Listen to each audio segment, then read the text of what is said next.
En cada rincón del país, las voces de nuestras comunidades se hacen escuchar, porque las decisiones que transforman el país nacen de tu voz y llegan al Congreso. Frecuencia Legislativa, más cerca de nuestras comunidades, más cerca de Colombia.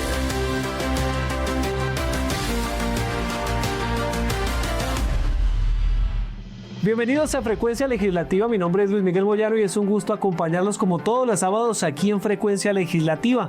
Emily, estamos a tan solo algunas horas para que los colombianos acudan a las urnas para elegir a quienes ocuparán el Congreso durante los próximos 4 años y también para elegir las consultas presidenciales. También de allá saldrán los candidatos para la primera vuelta presidencial.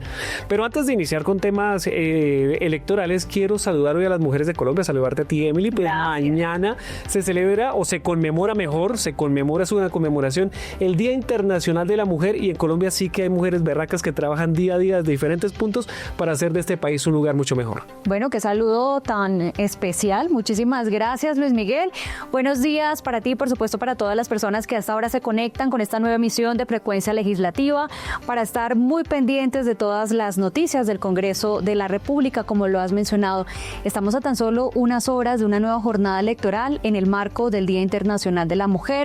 Una fecha además que nos hace pensar en estas mujeres que votan, en las mujeres candidatas, en mujeres que lideran procesos sociales, pero también en estas mujeres que todos los días reclaman más espacios en el Congreso de la República. Vamos a ver entonces cómo queda conformado este nuevo Congreso y ojalá que podamos dar pasos muy importantes en términos de paridad. Pues precisamente como lo dices, Emilia, a lo largo del tiempo se han venido logrando victorias para las mujeres, pero todavía hay muchos rezagos. Y aprovechando que estamos en época electoral, que ya estamos a unas horas como lo marcabas tú, salimos a las calles a preguntarle a las mujeres si tuvieran la oportunidad de pedirle un regalo al nuevo Congreso que se va a instaurar y que se va a votar el día de mañana, ¿qué regalo le pedirían? Esto nos dijera. Hola, ¿cómo está? Mi nombre es Nelly Zuluaga. Me gustaría mucho que en el Congreso apoyaran más los emprendimientos, las madres cabeza de hogar, todas esas personas que estamos con ganas de crecer, que hacemos cositas, por ejemplo, la que tiene la fábrica de ropa, de bolsos, el de los postres, que apoyen a todos esos emprendimientos y a todas esas madres cabezas de hogar. Buenos días, mi nombre es Magdi Rojas. Me gustaría que el nuevo Congreso trabajara leyes que tuvieran en cuenta las formas de eliminación de la violencia contra la mujer, también que profundizaran en el tema del trabajo igualitario. Bueno, Luis Miguel, y es que en los últimos años el Congreso de la República ha dado importantes avances con relación a generar bienestar para las mujeres con algunas iniciativas y con alguna legislación vigente. Tenemos, por ejemplo, la Ley 2292 del 2023 para las mujeres cabeza de hogar. También se logró prohibir el matrimonio infantil y también se están dando varias peleas en contra de la violencia política hacia las mujeres. Pues las mujeres, el mensaje que nos dan en la calle es que sí celebran, por supuesto, todas estas iniciativas, pero el regalo que ellas verdaderamente esperan del nuevo Congreso es que trabajen en tomar decisiones. Entonces, así las cosas, la pelota regresa al Congreso de la República. Y precisamente como lo señalas, uno de los proyectos que acabas de decir es el de la prohibición del matrimonio infantil, que aunque parezca un poco extraño que esto suceda en pleno 2026, sigue pasando en muchas regiones donde niñas menores de edad son obligadas a tener matrimonio con ya personas adultas.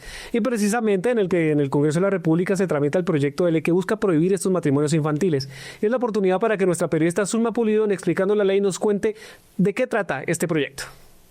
Con una cifra alarmante, Colombia ocupa el puesto número 20 a nivel mundial en los matrimonios infantiles y uniones tempranas, afectando a miles de niñas en todo el país. Los casos de matrimonios infantiles son más frecuentes en los departamentos con altos índices de pobreza multidimensional, como Bichada, Amazonas, Chocó, La Guajira y Caquetá, según la UNICEF. Esta realidad ha impulsado al Congreso de la República a actuar, llevando a cabo la Ley 2447, conocida como Son Niñas No Esposas. Esta ley prohíbe el matrimonio infantil y las uniones tempranas, marcando un hito en la protección de los derechos de la niñez en Colombia. La Corte Constitucional, mediante la sentencia 039, declaró nulos los matrimonios con personas menores de 18 años, alineándose con la Conveniencia sobre los Derechos del Niño. Esto garantiza la protección contra el matrimonio, forzando a otras prácticas nocivas. Entre los puntos destacados de la Ley 2447 se encuentran 1. La creación de un Programa Nacional de Atención Integral para nuestras niñas, niños y adolescentes de todo el país. 2. La eliminación de uniones tempranas del Código Civil. 3. La nulidad de matrimonios con menores de edad. 4. Un Sistema Nacional de Alertas Tempranas sobre la Niñez. Se espera que esta ley contribuya a la erradicación del matrimonio infantil y las uniones tempranas en la línea con los Objetivos de Desarrollo Sostenible de la ONU, que busca que la igualdad de género y el empoderamiento de las niñas. Con la Ley 2447, Colombia da un paso crucial hacia un futuro más justo para nuestras niñas. Sigamos trabajando juntos para garantizar sus derechos y oportunidades.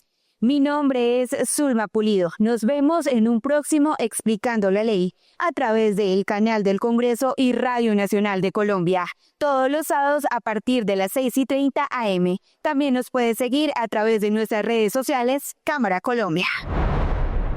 Bueno, Luis Miguel, y hemos hablado entonces que esta nueva jornada electoral se va a desarrollar en el marco del Día Internacional de la Mujer y es una fecha que vuelve a poner sobre la mesa la participación política de las mujeres. Y quiero compartir contigo un dato importante. En Colombia, las mujeres representamos el 51% de la población. Sin embargo, en el Congreso solamente representamos el 30%. Entonces, en el siguiente informe les vamos a contar cuántas mujeres en los diferentes departamentos del país pues son cabeza de lista. Vamos a conocerla. Según datos de la registraduría, 148 mujeres encabezan listas al Congreso, 141 a la Cámara de Representantes y 7 al Senado. La cifra refleja un avance en la participación política femenina, aunque todavía lejos de la paridad en los espacios de poder. En las elecciones del 2022 fueron elegidas 79 mujeres al Congreso, 31 al Senado y 48 a la Cámara de Representantes. Recordemos que esto representó casi el 29% del total de las curules. Para las elecciones del 8 de marzo, de los 32 departamentos y Bogotá, solo en 4 las mujeres encabezan más listas a la Cámara. Bogotá con 8, Huila con 8, Tolima con 5 y Casanare con 5 listas lideradas por mujeres. Las mayores votaciones para candidatas se han concentrado históricamente en Bogotá y en regiones urbanas como Valle del Cauca. Hoy la participación femenina ronda apenas el 30% de las curules. En las elecciones al Congreso 2022-2026 se registró una participación histórica con 86 mujeres electas, el porcentaje más alto en la historia del país, marcando un aumento significativo frente al 19,7% de 2018. Y vamos a ver cuántas mujeres reciben el voto de los colombianos para llegar al Congreso de la República. Y no solamente al Congreso de la República, porque están las consultas y hay participación femenina. Para las representantes, una mayor presencia de mujeres en política amplía la agenda legislativa.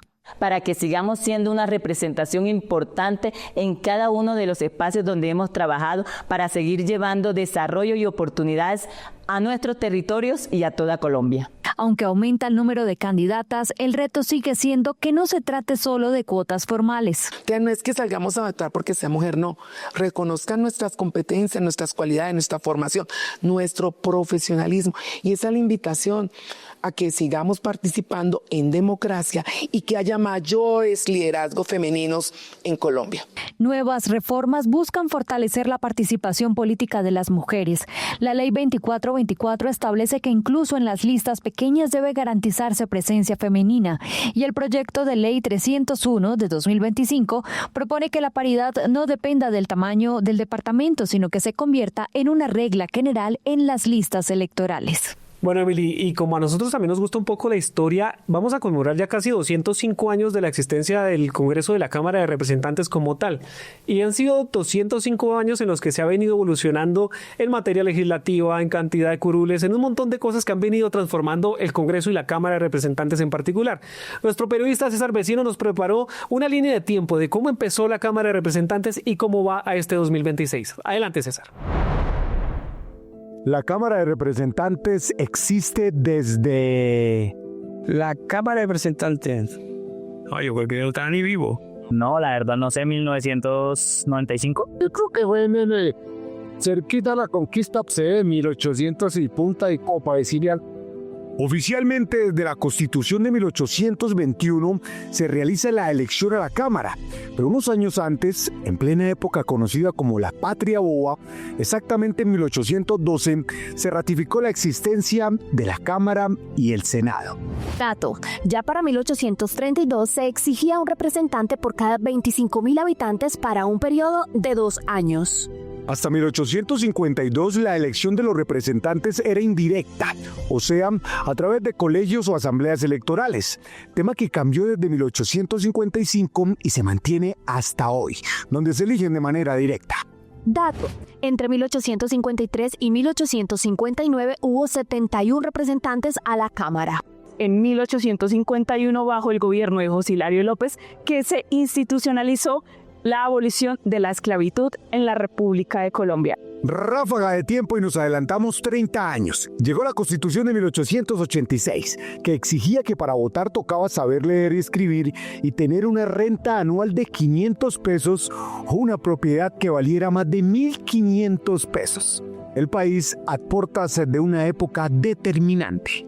Después de la Guerra de los 1000 días, el Estado colombiano inicia una reorganización de su territorio y con ello se promulga la Ley 1 de 1903, lo que permite la reorganización de los departamentos en Colombia. Dato, aceleramos a 1974. La razón, año en el que hubo la mayor cantidad de representantes a la Cámara, 210. 17 años después y otro momento determinante, la Constitución del 91. Empezaba una nueva era y con ella, por ejemplo, se acababa la figura de los representantes a la Cámara suplentes. Por tiempo en la televisión, la cronología no puede ser tan extensa. Por eso cerramos contándoles que en 2016, cuando habían 166 representantes, se aprobó en el acuerdo de paz que habría nuevas curules, entre ellas las asignadas a las víctimas y las de los exintegrantes de las FARC, llegando así a un total de 187 representantes. La importancia de la Cámara se define con la frase de Santander: colombianos, las armas os han dado la independencia, pero las leyes os darán la libertad. En Frecuencia Legislativa, todas las voces cuentan.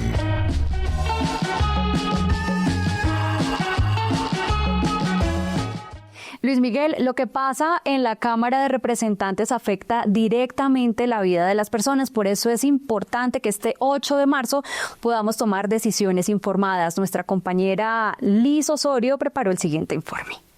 ¿Qué ley lo ha beneficiado a usted directamente o cree que ha sido importante para los colombianos en general? La ley 2220 de pagos a plazos justos. Personalmente, con mi familia tenemos una agencia de marketing y el tema de los pagos a veces se ve muy retrasados por parte de los clientes. Digamos que con esta ley tenemos herramientas para poder exigir esos pagos dentro de unos plazos razonables.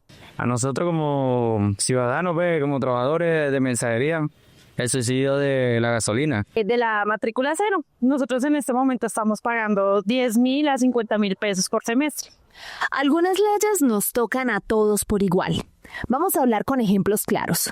La ley del ruido, que llegó para solucionar problemas de convivencia, o la reforma a la educación superior, más plata para las universidades públicas. Ahora, hay otras leyes que apuntan a sectores más específicos. La prohibición de las corridas de toros, convertir en deportistas oficiales a los gamers o prohibir los matrimonios infantiles. La Cámara de Representantes es el puente más directo entre la región y el gobierno nacional.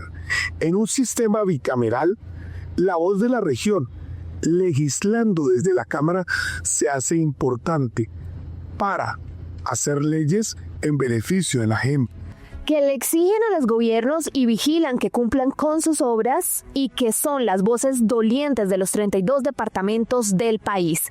Esas son otras 2 razones de peso para elegir a los representantes a la Cámara. Una vía que tiene 3 peajes. que no son para nada baratos, que son costosos. Y la gente, obviamente, todos los que transitamos por la vía, le exigimos al Invías una vía acorde a los 3 peajes que pagamos. ¿Qué ocurre con la reconstrucción de Mocoa? Esta es la hora que este gobierno y este director no va a entregar una sola vivienda. Le pido a todas las entidades del gobierno y al gobierno nacional que si es posible que nos escuchen para hablar sobre este caso que pasó allí en Calamar, Guaviare. Este domingo no sea indiferente con la política, porque la política tiene todo que ver con su vida. Esa es la invitación que le hacemos desde la Cámara de Representantes, porque la democracia no se sostiene sola, se activa cuando usted ejerce su derecho al voto. Bueno, Emily, si hay una duda general en los colombianos, y me incluyo en ello antes de llegar al Congreso de la República, no entendía muy bien cómo se lograba la cantidad de congresistas por departamento, o cómo se hacía, pasaba mucho que uno veía un candidato con una votación grande, otra con una menor, y resultaba entrando al Congreso el de menor, y no entendía por qué. Resulta que hay un número mágico que se llama la cifra repartidora. Y en un informe especial que nos preparó Catalina Cadena nos va a contar y nos va a explicar un poco qué es la cifra repartidora y cómo se dividen las curules tanto en Cámara como en Senado en el Congreso de la República. Los congresistas que van a la Cámara de Representantes se eligen por departamentos, incluida la capital. La registraduría define el número de curules de acuerdo al número de habitantes de cada región. En el caso de Bogotá, que es la más grande, le corresponden 18 curules. Luego se establece un número mínimo de votos para que los partidos obtengan una representación.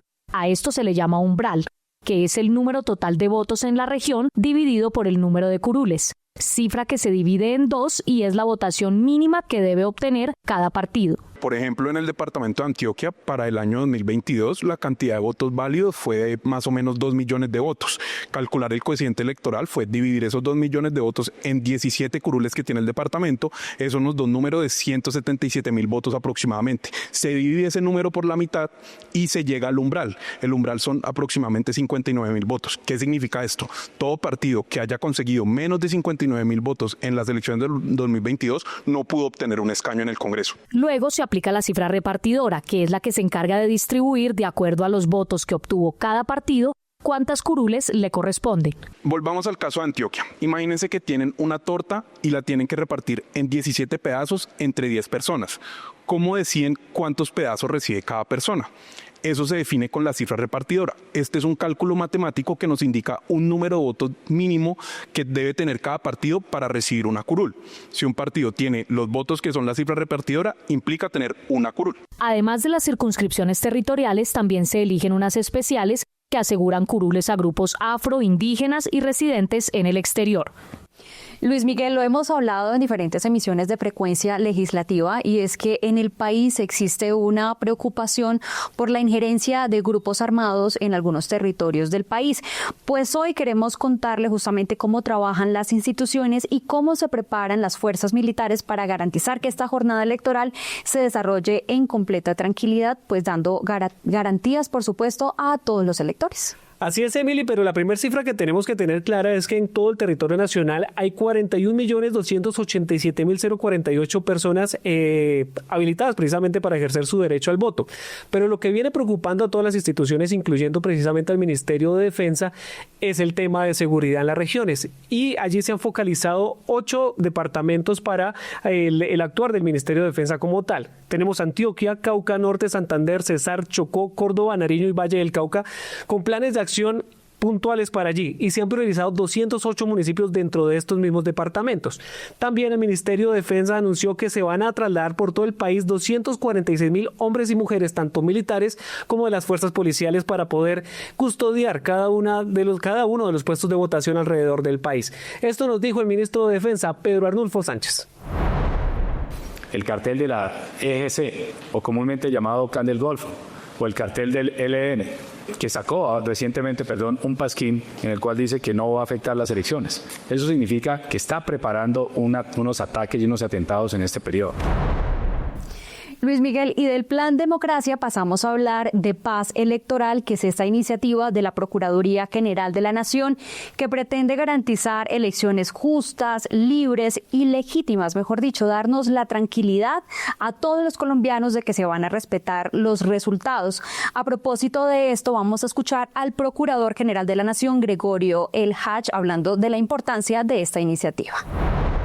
Por eso hay que respetar los resultados que digan las urnas, y eso se respeta yendo a votar, se garantiza yendo a votar, vigilando con los testigos electorales, con la organización electoral completa, con los organismos de control y especialmente con la fe puesta en que Colombia va a regresar a la tranquilidad y a unos mandos en todas las ramas del poder que van a estar enderezados al fortalecimiento y al crecimiento.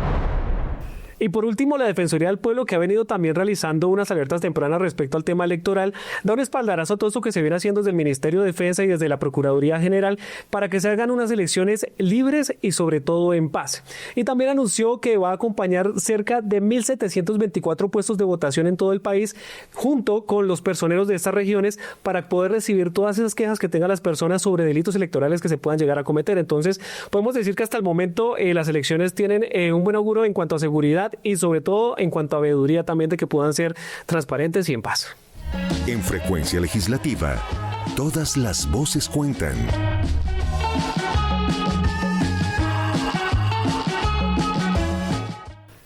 Algo que ha pasado en el panorama internacional, pero que tiene incidencia en las elecciones colombianas, ha sido el tema de la guerra que se ha venido desarrollando entre Irán y Estados Unidos, y no solo esa, sino también Ucrania y Rusia, los diferentes conflictos alrededor del mundo, que están un poco opacando el tema de elecciones y que no están permitiendo que los colombianos puedan acercarse a hacer su votación. Pero ¿cómo se trabaja para que esto pueda realizarse de manera efectiva? Nos lo cuenta Robert Yesurum en la siguiente nota.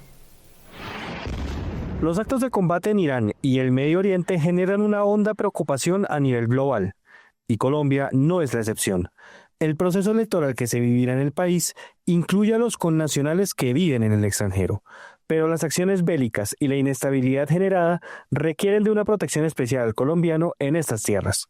La Cancillería vigila de cerca la situación. Hemos tomado contacto con nuestros embajadores para que nos informaran y para preguntarles lo que necesitaban. Digamos que ellos están muy atentos a la información y a las directrices de los gobiernos donde están, y pues alguna de las directrices ha sido que no se muevan de casa. Desde las embajadas y los consulados de Colombia se está manteniendo una comunicación permanente con las autoridades locales y los gobiernos aliados para poder brindar apoyo, asistencia y refugio si fuera necesario. Agrega la canciller que se están evaluando acciones diplomáticas para una posible evacuación de ciudadanos. Pese a que las mesas en el extranjero funcionan desde el lunes 2, con la apertura en Nueva Zelanda, los puntos de Tel Aviv y Abu Dhabi, los únicos registrados en Medio Oriente, no estarán funcionando.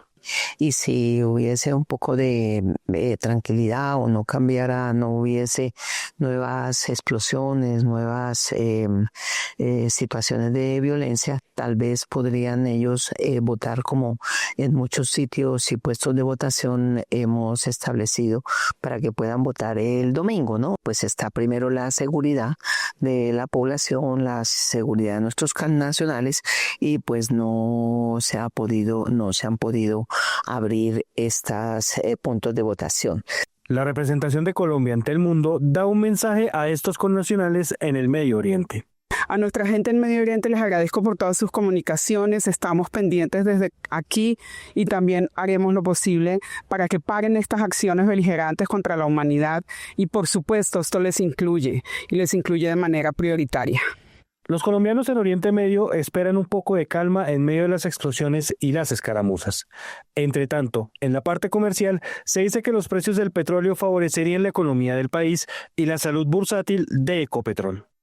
Luis Miguel, y vamos a continuar hablando de las elecciones que se van a realizar mañana, y es que dentro del censo electoral se encuentran dos grupos significativos de ciudadanos. ¿Sabes de quiénes se trata? Es una duda que yo tenía hace un tiempo y sé de qué me estás hablando, y precisamente las personas con discapacidad y las personas que están dentro de las cárceles. No sé cómo votan ellos. Bueno, pues a propósito de este tema, nuestro compañero Ricardo Cáceres nos va a contar justamente en qué consiste este proceso.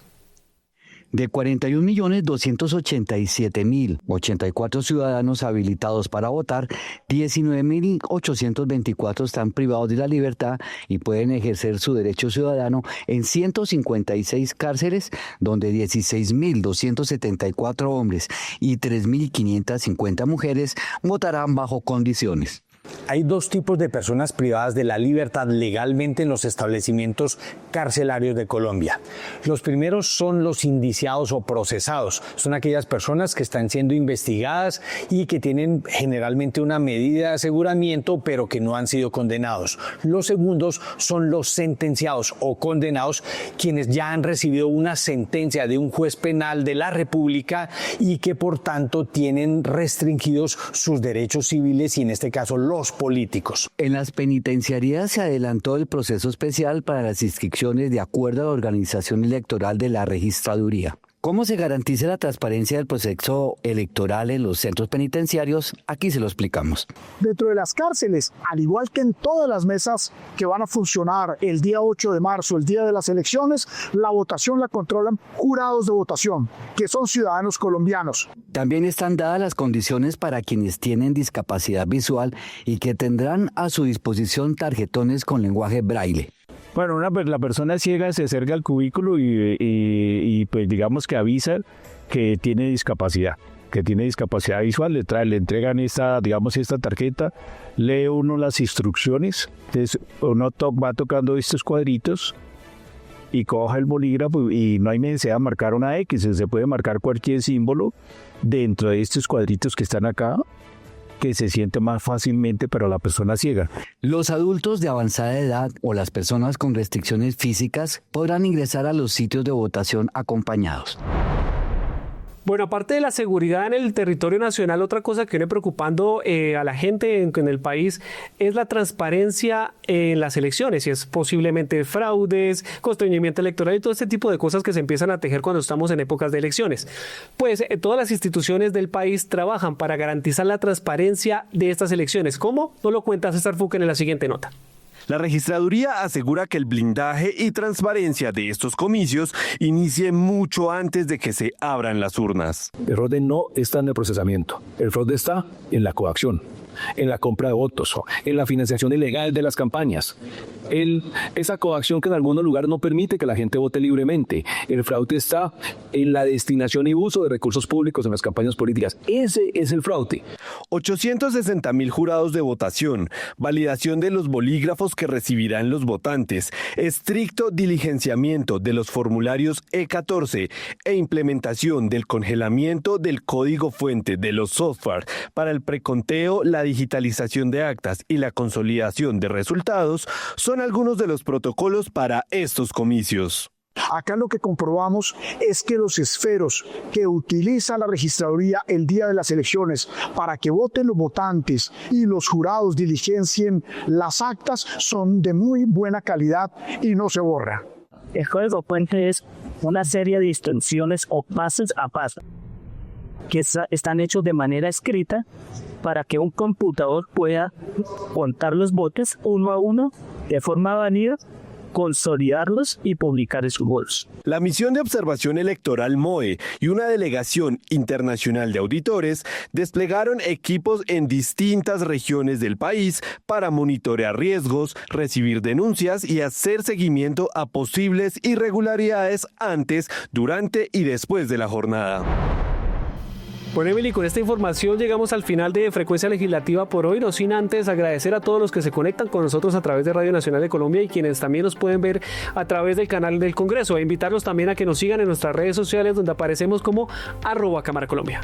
Luis Miguel, un agradecimiento especial a todo nuestro equipo de trabajo y por supuesto a Sandra Sánchez, jefe de la Oficina de Información y Prensa. Recuerden que si se perdieron esta emisión nos pueden encontrar en www.cámara.gov.co o en Spotify nos encuentran como Frecuencia Legislativa. Feliz resto de día.